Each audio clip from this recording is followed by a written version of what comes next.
હું છું જોગલ નાથા અને મારી સાથે છે સાગર જોશી.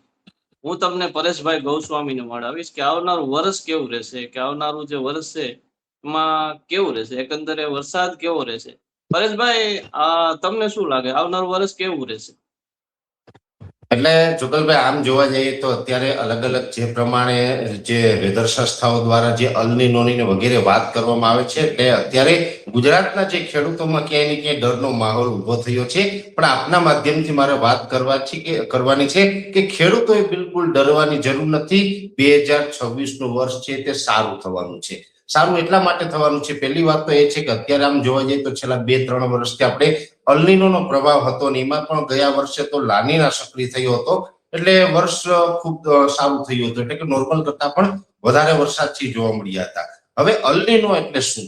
પહેલી વાત તો એ છે કે અલનીનો એટલે કે જે પ્રશાંત મહાસાગરનું જે તાપમાન છે એ નોર્મલ હોય તો એને ન્યુટ્રલ આપણે અલનીનો કહીએ છીએ. જો એ નોર્મલ કરતા તાપમાન નીચું જાય તો લાનીના કહીએ છીએ, અને નોર્મલ કરતા તાપમાન ઊંચું જાય તો પછી એને અલનીનો કહીએ છીએ. એ જે પ્રશાંત મહાસાગરની અંદર જે દક્ષિણ પૂર્વ ભાગો છે, જ્યાં પેરુ, ચીલી નામના જે દેશો છે એની આસપાસનું જે તાપમાન વધી જાય છે, ત્યાંનું પાણી ગરમ થાય છે, તેના ઠંડા પાણીના જે પ્રવાહ છે એને ધક્કો લાગે છે, એ હિન્દ મહાસાગર સુધી પહોંચી જતું હોય છે. પછી જે મોસમના પવનો હોય છે એ પ્રશાંત મહાસાગરથી હિન્દ મહાસાગર થઈ બંગાળની ખાડીને અરબ સાગર આવવાની જગ્યાએ એ પૂર્વ તરફ આગળ વધી જતા હોય છે, કેમ કે ત્યાંનું પાણી ગરમ હોય છે. એટલે એને કારણે પછી ઘણી વખત આપણું જે એશિયાનું ચોમાસું છે એટલે એ પછી ખાલી ગુજરાતની અલનીનો સક્રિય થાય એટલે એશિયા ખંડના, અને એમાં પણ ખાસ કરીને દક્ષિણ એશિયાઈ ભાગોમાં જેટલા પણ દેશો છે, પાકિસ્તાન, અફઘાનિસ્તાન હોય, ભારત છે, બાંગ્લાદેશ છે, થાઈલેન્ડ છે, મ્યાનમાર છે, આ તમામ દેશનું ચોમાસું છે ને એ નબળું પડી જતું હોય છે. પણ એ અલનીનો છે. હાજી. ટકાવારીની દ્રષ્ટિએ અત્યારે શું લાગે છે? નહીં, ચોક્કસ હું આપને જણાવું છું. આ વર્ષે જે અલનીનો છે એ ઓગસ્ટમાં સક્રિય થાય, એટલે એ જે એની અસર ગુજરાતના ચોમાસા ઉપર પડતી રહેશે ત્યાં ચોમાસું પૂર્ણ થઈ જાય. એટલે ટકાવારીની દ્રષ્ટિએ જો આમ વાત કરવા જઈએ ને તો સામાન્ય ચોમાસું થવાનું છે. એટલે સામાન્ય ચોમાસું કોને કહેવાય? તો કે જે ચોમાસા દરમિયાન ગુજરાતની અંદર 96% થી લઈને 106% સુધીનો વરસાદ થાય એને આપણે સામાન્ય ચોમાસું ગણીએ. અને હંમેશા સામાન્ય ચોમાસું એટલે કે નોર્મલ ચોમાસું હોય એ જ આપણે ખેતી પાકો માટે ઉત્તમ હોય છે. જો સામાન્ય કરતા વધારે વરસાદ પડે તો પણ નુકસાન થાય, અતિવૃષ્ટિ જેને આપણે કહીએ છીએ એમાં પણ નુકસાન થાય. સામાન્ય કરતા ઓછો વરસાદ પડે તો પણ નુકસાન થાય. જો નોર્મલ સામાન્ય ચોમાસું 96% થી 106% સુધીનું થાય તો ખેડૂત માટે ફાયદારૂપ હોય છે. અને એ જ પ્રકારનું સામાન્ય ચોમાસું એટલે કે 96% થી લઈને 106% ની વચ્ચેનો જે આંકડો છે એ આવશે, અને 2026 નું ચોમાસું છે તે સારું રહેશે. આ એક ચોક્કસ વાત છે કે આ વર્ષે થોડુંક તાપમાન ઊંચું રહેવાનું છે. હવે ઊંચા તાપમાનને કારણે ઘણી વખત એવું બનતું હોય છે કે જો સમગ્ર મે મહિના દરમિયાન પણ આ ઊંચું તાપમાન રહે તો પછી ક્યારેક આપણે અરબ સાગર કે બંગાળની ખાડીની અંદર મે મહિના દરમિયાન અથવા તો જૂન દરમિયાન સાયક્લોન પણ બની જતું હોય છે. એટલે આ વર્ષે પણ બની શકે કે કદાચ પ્રી મોન્સૂન સાયક્લોન આપણે ફરીથી એક જોવાનો વારો આવી શકે. અને ચોમાસાની જ્યાં સુધી વાત છે તો ચોમાસું છે તે જોગલભાઈ લગભગ અમારું અનુમાન છે કે નોર્મલ તારીખે, એટલે કે જે 12 થી લઈને 15 જૂન સુધીમાં ચોમાસું ગુજરાતની અંદર પ્રવેશ કરે તેવી શક્યતા અત્યારે મનાઈ રહી છે. પહેલી વાત તો એ છે કે ગુજરાતમાં ચોમાસું પહોંચે એ પહેલા તો ભારતમાં આવે, એટલે ભારતમાં કેરળમાં સૌપ્રથમ એનો પ્રવેશ થાય છે. હવે કેરળમાં જે ચોમાસાની જે શરૂઆત થાય ને એટલે એના ક્રાઇટેરિયા પણ મારે આપણા માધ્યમથી બતાવે છે. ઘણા બધા મિત્રોને ખ્યાલ નથી હોતો. જ્યારે પણ આપણે ન્યૂઝમાં સાંભળીએ કે કેરળની અંદર તો પુષ્કળ વરસાદ પડ્યો છતાં પણ ત્યાં ચોમાસું બેસી ગયું એવી જાહેરાત નથી થતી. એનું કારણ છે કે તેની અંદર 3 ક્રાઇટેરિયા છે. 3 ક્રાઇટેરિયા એવા છે આપણા ભારતના ચોમાસાના કે કેરળની અંદર ટોટલ 14 સેન્ટર છે. એર્નાકુલમ હોય, તિરુવનંતપુરમ છે, તિરુવલ્લેલી છે, રામેશ્વરમ છે વગેરે, કોચી છે. આ જે 14 સેન્ટરમાંથી 50% કરતા વધારે સેન્ટરમાં સતત 2 દિવસ સુધી 2 મિલીમીટર કરતા વધારે વરસાદ પડવો જોઈએ. આ પહેલો ક્રાઇટેરિયો. માની લે કે ધોધમાર વરસાદ પણ પડી ગયો, 2 મિલીમીટર કરતા વધારે પણ પડીએ, છતાં પણ બીજા ક્રાઇટેરિયા છે. એમાં એક ક્રાઇટેરિયો છે કે કેરળના દરિયાકાંઠે પવનની ઝડપ 15 kT હોવી જોઈએ અને પશ્ચિમ દિશાનો પવન ફૂંકાવો જોઈએ. 15 kT એટલે આપણે જે સામાન્ય રીતે જોવા જઈએ તો 35 કિલોમીટર પ્રતિ કલાક થાય એટલી પવનની ઝડપ ત્યાં હોવી જોઈએ. જો પવનની ઝડપ ઓછી હોય તો પણ ચોમાસું બેસી ગયું એની જાહેરાત ના થાય, પછી વરસાદ ગમે એટલો પડે. આ એક હવામાનના નિયમો છે. બીજો નિયમ એ છે OLR. OLR નું ફૂલ ફોર્મ થાય આઉટગોઈંગ લોંગ વેવ રેડિયેશન. હવે જે આ આઉટગોઈંગ લોંગ વેવ રેડિયેશન છે એ શું છે તો કે જે સામાન્ય રીતે સૂર્યપ્રકાશ જમીન ઉપર આવે ને પછી એનું રિફ્લેક્શન થતું હોય છે એ અત્યારે નોર્મલ દિવસની અંદર 300 આસપાસનું રિફ્લેક્શન હોય એ ઘટી જવું જોઈએ, ઘટીને 200 કરતા નીચે આવી જવું જોઈએ. એટલે OLR ડાઉન થાય. આ ત્રીજો ક્રાઇટેરિયા. ત્રણેય ક્રાઇટેરિયા પૂર્ણ થાય એટલે કેરળમાં ચોમાસું બેસી ગયું આવી જાહેરાત થાય. અને એ ચોમાસું પછી એ ત્રણેય ક્રાઇટેરિયા જેમ જેમ આગળ વધતા જાય એમ પછી ચોમાસું છે આગળ વધતું જાય એવી જાહેરાતો થતી હોય. એમાં સામાન્ય રીતે ગુજરાતની અંદર ચોમાસું બેસવાની નોર્મલ તારીખ છે 15 જૂન, જ્યારે કેરળની અંદર છે 1 જૂન. એટલે આ 15 દિવસનો એક જે ગેપ છે એ 15 દિવસના ગેપમાં આટલું અંતર ચોમાસું કાપે. હવે ગુજરાતની અંદર ચોમાસું પ્રવેશ કરે તો જરૂરી નથી કે અમદાવાદ ને કચ્છ ને જુનાગઢ ને બધામાં શરૂઆત થઈ જાય. અમદાવાદ તો બહુ દૂરની વાત છે. ચોમાસું છે ને 3 રાઉન્ડની અંદર ગુજરાતમાં આગળ વધે છે. એમાં સૌ પ્રથમ જ્યારે ચોમાસાનો ગુજરાતની અંદર પ્રવેશ થાય છે એ વલસાડ જિલ્લાથી થાય છે. વલસાડ જિલ્લો છે એ ચોમાસાને પ્રવેશ કરવાનો પ્રવેશ દ્વાર કહેવામાં આવે છે. ચોમાસાની શરૂઆત વલસાડ જિલ્લાથી થાય અને ચોમાસાની વિદાય છે વાવ-થરાદથી થાય છે આપણા ગુજરાતમાં. એટલે એ 3 રાઉન્ડની અંદર ચોમાસું પછી ધીમે ધીમે આગળ વધતું જાય. આ વર્ષે પણ એવું અત્યારે અમારું અનુમાન છે લાંબા ગાળાના પ્રિડિક્શન પ્રમાણે.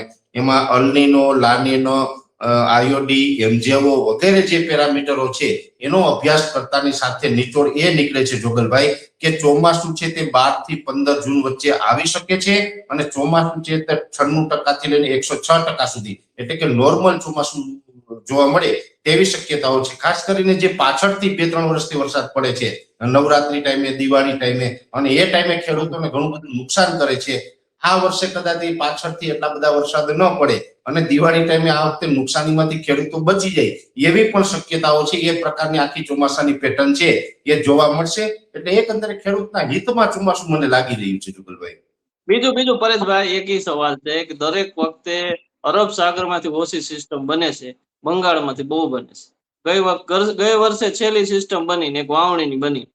એ આનું શું કારણ છે?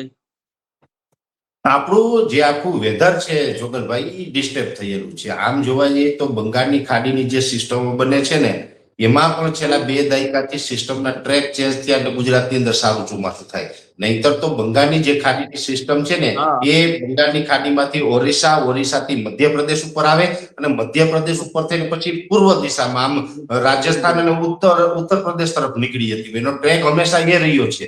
પણ છેલ્લા 2 દાયકાથી આપણું હવામાન બદલાનું એટલે મધ્યપ્રદેશ થી ઉત્તર તરફ જવાને બદલે ગુજરાત ઉપર આવે પશ્ચિમમાં. એટલે આપણે ચોમાસા સારા થાય છે. નહીતર તો બને ત્યાં સુધી મોટા ભાગે આજથી 2 દાયકા પહેલા એવી પેટર્ન હતી કે બંગાળની ખાડીનું જે આખી જે સિસ્ટમ હોય છે એ બંગાળની ખાડીનો વરસાદ વર્ષ દરમિયાન માત્ર 15% આવે અને 85% વરસાદ આપણે અરબ સાગરનો હોય. હવે એ આખું ઊંધું થઈ ગયું છે. અત્યારે 85% બંગાળની ખાડીનું છે અને 15% અરબ સાગરનું છેલ્લા 2 દાયકાથી આપણે જોઈ રહ્યા છીએ. આ વેધર સાયકલ આખી ખોરવાઈ ગઈ છે. એમાં ખાસ કરીને છેલ્લા 3 દાયકાની અંદર જે આપણો અરબ સાગર છે એનું તાપમાન 2 ડિગ્રી ઊંચું આવી ગયું છે. હવે આ જે ઊંચું તાપમાન આવ્યું ને એને કારણે આપણે આખી વેધર સાયકલ ખોરવાઈ. તમે આમ જોવો તો આ માત્ર ગુજરાત કે ભારત પૂરતો મુદ્દો નથી જોગલભાઈ. આ મુદ્દો વિશ્વ લેવલે બહુ ચિંતાનો વિષય છે. હવે તમે જો શિયાળો છે ને શિયાળો છે એ ટૂંકો થઈ ગયો. જે 4 મહિનાની દરેક ઋતુ હોય, શિયાળો 4 મહિનાનો, ઉનાળો 4 મહિનાનો અને ચોમાસું 4 મહિનાનો, આ ત્રણેય ઋતુ જે 4 મહિનાની હોય હવે શિયાળો તો માત્ર 1.5 મહિનાનો થઈને રહી ગયો.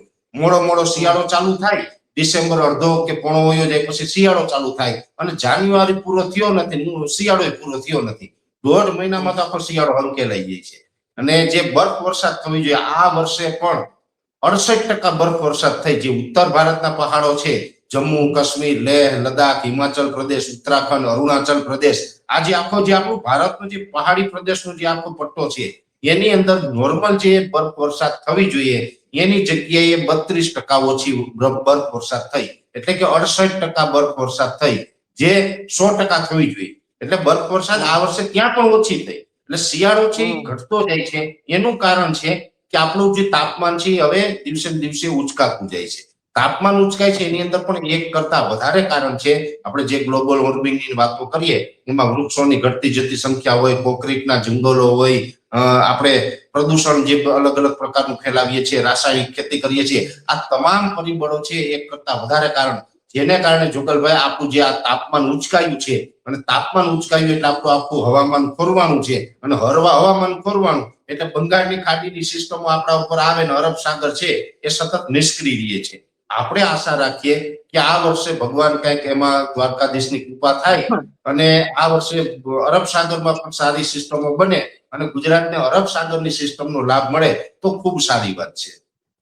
એક છેલ્લો પ્રશ્ન છે પરેશભાઈ, ઘેડ વાળા લોકોનું પૂછવાનું હતું કે અમારે શું રહેશે? અમારે દર વખતે વરસાદી માહોલ બહુ સહન કરવો પડે છે, આ વખતે એવું જ રહેશે? જો એક તો બહુ ભારે વરસાદ પડશે.